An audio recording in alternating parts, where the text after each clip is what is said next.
Hola, mi nombre es Irache Barona y soy responsable del área de psicosociología de IMQ Prevención. Y junto a CEBEC estamos elaborando estas pequeñas píldoras que os pueden servir para la gestión de los factores psicosociales. Estación 1.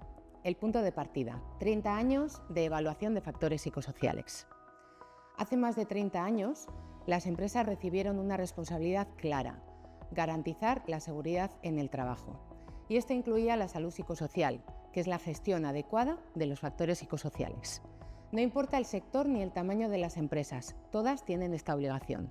La pregunta es, ¿cómo se ha evolucionado en este tiempo?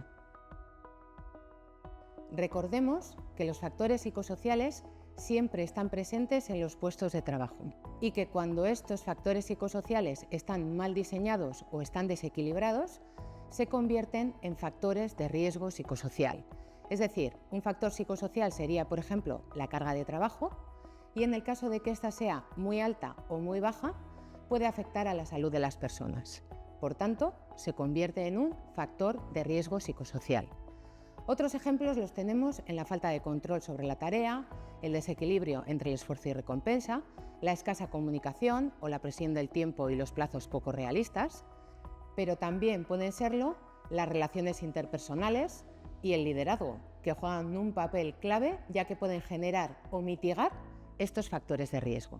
En estos 30 años, las condiciones laborales han evolucionado mucho. Hoy en día hablamos de digitalización, de teletrabajo, flexibilidad. Sin embargo, los factores de riesgo psicosocial siguen estando presentes: cargas de trabajo excesivas, liderazgos autoritarios, falta de conciliación. La pregunta es, ¿esto ocurre en todas las empresas? Aquellas empresas que han ido evolucionando en estos años en la gestión de los factores psicosociales son las que están construyendo entornos laborales saludables, que no solo son un derecho de los trabajadores y trabajadoras, sino también una obligación de las empresas para prevenir y mitigar los daños que puedan derivarse de los factores de riesgo psicosocial. Y esa gestión pasa por dos pasos fundamentales: evaluar los factores psicosociales y la gestión adecuada de las situaciones de tensión entre personas.